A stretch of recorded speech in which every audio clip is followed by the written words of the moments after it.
Hello everyone, I am back with part 3 of a two-part video. How is that, you ask? Well, if you watch my last two videos, I came across a dealer that was known as Hidden Treasure Collectibles. I saw him at the Tennessee State Numismatic Convention in Chattanooga, and I guess he's a Tennessean. I found him again at the December Gallatin, Tennessee coin show, which is operated by the Nashville Coin Club. And so he remembered me from a month earlier, and I asked him if he had anything new in his treasures box. He said he did not add anything to it, but I still took a look to see what I could find, and I still found some things. So these were in there last time. I just passed up on them. A couple of these I intended to purchase as gifts for a family member who also collects coins. But let's dig in. These are going to be more of the same, 3 for $1 bin coins. We're going to start with a pretty beaten up coin from Nicaragua. I wish this coin wasn't as beaten up, but I do like the look of the 5 mountains with the sun rays coming above them. From 1965, this is KM 24.2, and at least I didn't have this coin in my collection. This coin is at least going to be an upgrade to my collection, although I had it, but not in this good shape. This one is from Ceylon. It's going to be 5 cents from 1945. We flip it over. It was still when they were controlled by Great Britain. So it says George VI, King and Emperor of India. This coin is KM 113.2. Here is a Japanese 5 sen coin. This is the symbol for 5. That's the symbol for sen. 100 sen makes a yen, so they don't use these sen coins anymore. And we spell that S-E-N, sen. When I look on this side, it has a year of the monarch's reign 13, so that becomes a 1938 coin for us. So this is KM 57 and has a book value of $1. And in my last couple of videos, I did give a kind of a cumulative book value of everything in the end. I paid $8 for everything you're going to see in this video, and we'll see how we end up at the end. I know I have this coin, but I know it's definitely not in this good of a shape. This is a 10 centesimi coin from Italy from 1929. Usually when I see this, it is very well worn, and this one looks like it is in, I don't know if I'd say that's extra fine or almost uncirculated, but it's really nice shape. Here we have Vittorio Emanuele III of Italy. And KM 60, in this condition, this coin has a book value of $4. Sadly, this coin is somewhat corroded, but we've got another coin from Ceylon with George VI, King and Emperor of India, shown on this side. We flip it over, and we've got the one tree, and this is going to be 1 cent. 1940, that looks like 1943. This is KM 111A. I went over this coin in a recent video. This is the Cuban tourism coin of the early 80s. There are different versions of the 25 on this coin. So it's this one is in better condition than the last one, so I'll probably keep this one in my collection instead of the last one, but it's from Cuba, 1981, National Institute of Tourism. Here's a bimetallic coin from Finland. This one's from 1993, and they no longer say Tasavalta, but actually do say Finland, so we can figure out where they're from. It's going to be 10 marka, or 10 mark. This coin book's for $1. KM 77. Here's another coin that I have that is definitely an upgrade. This is from Britain. It's a half penny from 1929, showing George V on it, and it's actually has some detail and features unlike most of the ways I find this coin. There you go with a half penny from 1929. This condition book's for $3. I wish this penny was in as good shape as the last one. This one, as you can see, is well worn, probably not even fine condition. But yeah, you don't see a lot from Edward the 7th, so I went ahead and picked up another one of these. It's KM 794.2. The last one was KM 837. While we're going through the British pennies, we have another one of George V, and decent shape on this one here.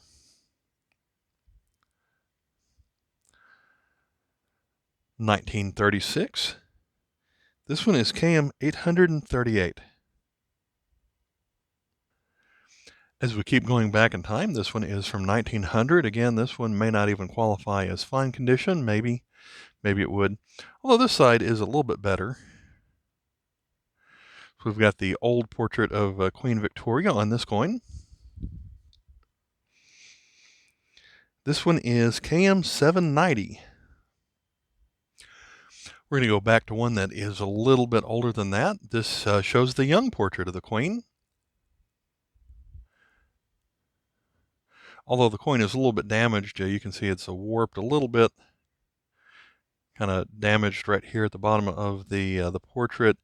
Probably easier to see on this side. Probably had a big impact mark right there. But this one is 1 penny from 1863. KM 749.2. If this one was in fine condition, it would have a book value of $6. While we're thinking of the British, we have a coin of a British territory. This is Queen Elizabeth II, and it shows a portrait that was only for countries that were ruled by Britain. We flip this one over, and this penny-sized coin is from the bailiwick of Jersey. And instead of calling it a penny, they call it 1/12 of a shilling, which is still the same value. In Britain, 12 shillings at the time did make up 1 penny. But here, instead of calling it a penny, they called it 1/12 of a shilling. So hope you are not bad at math if you had to deal with this coin. But this is a 1-year type coin because it was made in 1966, but it also has the date of 1066 on here. This coin celebrates the 900th anniversary of the Norman Conquest, which I guess was something important at the bailiwick of Jersey. So this one has a catalog of KM 26. I really like the condition of this coin, except for the damage that is on the right edge there. But here we have another country that is ruled by Britain, and I recently heard a tip that if the king is wearing a crown, that is not a coin that circulated inside of Britain. If the king is wearing a crown, it is outside of Britain. Now, that's different for queens, but for kings, they're only pictured wearing crowns if it's a country that they ruled over and not actually Britain. So where's this one from? It's going to be a 1 penny coin from Australia in 1936. This one would be so nice if it weren't damaged. Maybe it's been cleaned somewhere along the way, but the details on it are quite nice. I'm probably going to put this into my collection anyway. KM 23. And now for something completely different, we have 20 Scene, or maybe that's pronounced Scene, I don't know, from 1967, and this one is going to be from the country of Samoa, or I guess Western Samoa. So it shows the monarch on here, Mali Toa Tanumafuli II. This is going to be KM number 5. This coin is definitely in rough shape. Not only was it covered in dirt for a long time, but it's also very warped, as you can see on here. But I picked it up anyway because it is old and it might be something that I haven't seen before. Well, some of the details I was able to read on here, it does say 2 or dos centimos. I recognize the design from Spain with the a lion walking and holding a shield, I believe, is what we have in that design. And when we flip it over, don't even remember which side is up on here. I think this side is up. Well, once I figured it out, I found out that the 2 centimos coin was a 1-year coin, and it was only made in 1870. So that makes this coin number KM 661. Hopefully someday I'll find one that is not covered in dirt, but I think you can barely make out the 1 and the 8 are easy to see. I think there's a 7 under there somewhere and a 0 right there. And so the 1 centimos, which I did have already, is very similar in design. This fairly large coin features Sultan Haji Hassanai Bolkiah, and he was the Sultan of Brunei. Another country that we just don't find a lot of coins from. This one is a 50 sen coin from 2006. This is probably my newest coin from Brunei, and it's going to be KM38. Modern coins from Rwanda have a design like this, where pretty much every Rwanda coin I've ever seen is in pretty well worn shape, but this one is a 50 francs from 2011. It's only a little over a decade old, and it's still pretty well worn. But on this side, we have corn, I guess. KM36. Here is a 5 euro-cent coin from a coin I did not yet have any euro coins from, and it'd be Slovakia, 2009, KM97. So I think all the Slovakian coins have spelled their name as Slovensko and have that mountain peak on it. This coin is just incredibly corroded or toned, whatever you want to call it. This one is certainly a filler, but this one is also a country you just don't find very often. This is a 20 dram coin. Flip it over, and this is a modern design from Armenia, and I'm thinking this coin was probably in a fountain somewhere. I'm not sure, but dated 2003. This is KM93. See if we can get a better look at the two-headed eagle that appears on modern Armenian coins. A lot of the coins that I find from Armenia are aluminum, but not this one. At least I don't think so. I mean, I do like the design of the lines running through it, and almost has kind of a poker chip look with the slanted lines going around the circle there. So this coin is pretty rough.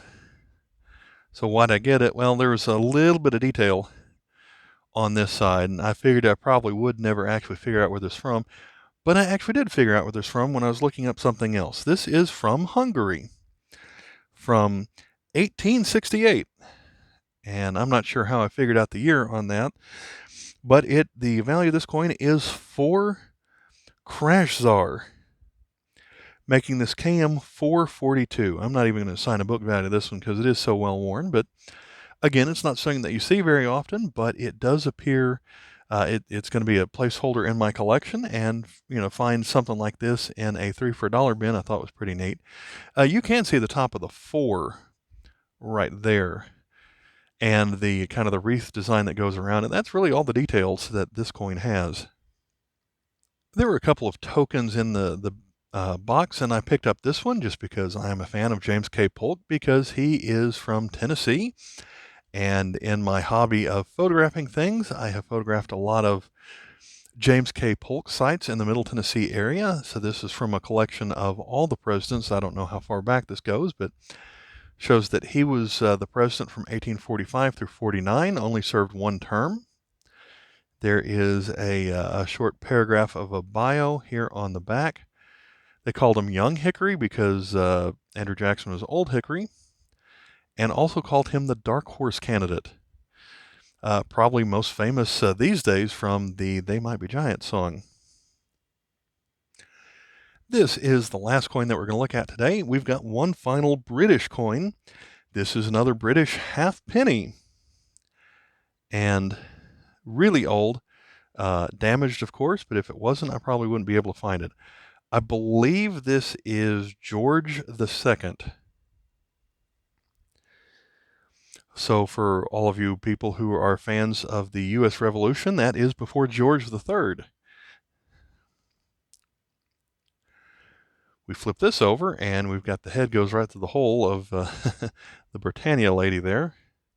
But it does have the letters of Britannia that goes around the edge of it. Then when we zoom in on the date, based on when this coin was made, this is 1729. If this coin was in very good condition, and it's not, but in very good condition, this coin would have a book value of $16. So this one's not that good. I just wrote it down as a couple of dollars. But you certainly don't see those very often. So these were my treasures that I paid $8 for this bag, and just like the last time, I'm really happy with what I got. Hopefully I'll see this dealer several times in the future, and hopefully by then he will have filled up his stock of coins in his bin with some new things. But the total book value of everything that we looked at in this video has a book value of $18.90. And that's really good. I ended up getting 10 new collections, 10 new coins for my collection out of this. So a lot of coins that I picked up you just don't see very often. It turns out that I had them already. So I hope you enjoyed this video. I have a link here at the end for the C-Mid-10 Foreign Coin Showcase. So you can see a lot more videos just like this one. All right, thanks for watching. Bye.